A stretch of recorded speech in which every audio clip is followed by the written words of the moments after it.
بسم الله الرحمن الرحيم الحمد لله رب العالمين والصلاة والسلام والتحية والإكرام على سيدنا ونبينا وشفيع ذنوبنا وطبيب نفوسنا رحمة للعالمين أبي القاسم مصطفى محمد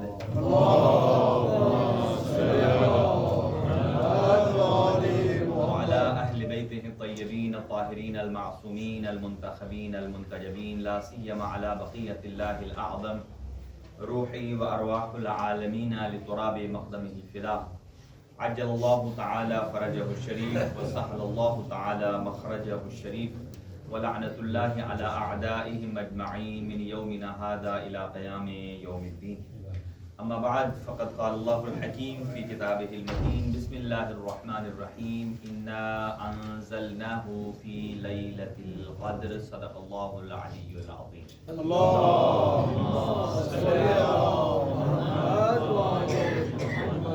آج ہمارے پاس افطار 8:50 پر ہے، تب تک ہم آپ کی خدمت میں رہیں گے اور آپ کی زیارت سے مشرف ہوں گے. اور آج کی رات چونکہ لیلۃ القدر کی رات، جبکہ ہم نے پہلے کہا تھا کہ لیلۃ القدر کی جو راتیں ہیں وہ 3 حصوں پر مشتمل ہیں، 19، 21 اور 23.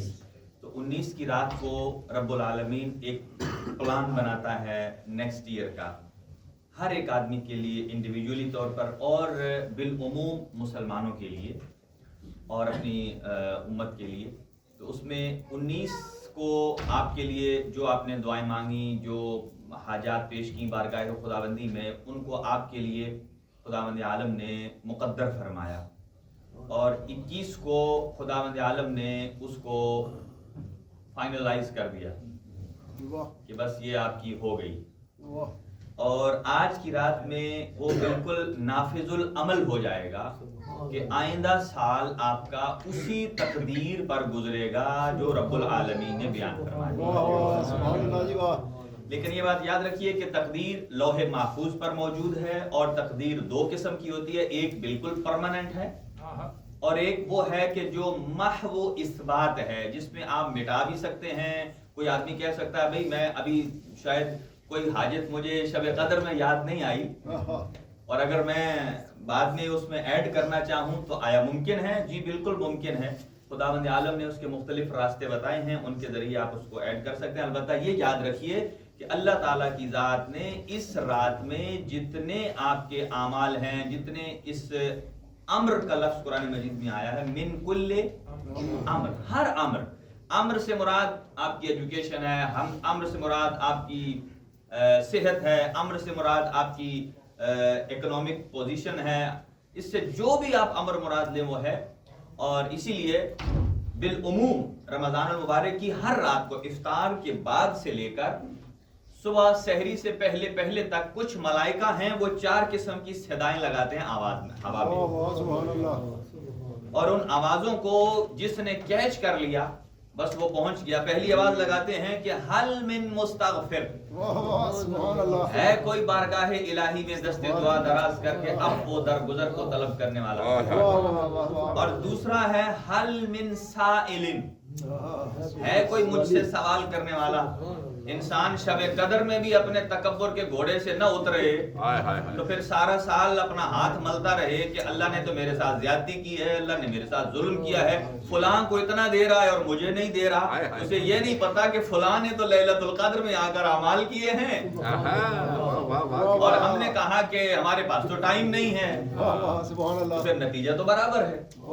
تو حل من مستغفر، نیکسٹ حل من تائب، ہے کوئی توبہ کرنے والا. اور پھر آخری آتا ہے حل من طالب رزق، ہے کوئی رزق کو طلب کرنے والا.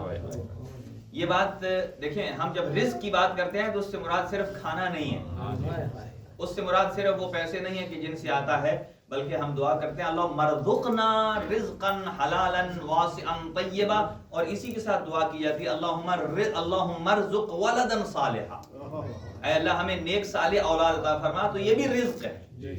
اسی طرح صحت بھی رزق ہے، اسی طرح نیک اعمال کی توفیق بھی رزق ہے. تو تقدیر 2 قسم کی، ایک بالکل پرماننٹ اور ایک تبدیل ہو سکتی ہے. کوئی کسی نے کل پوچھا مجھ سے کہ یہ موت جو ہے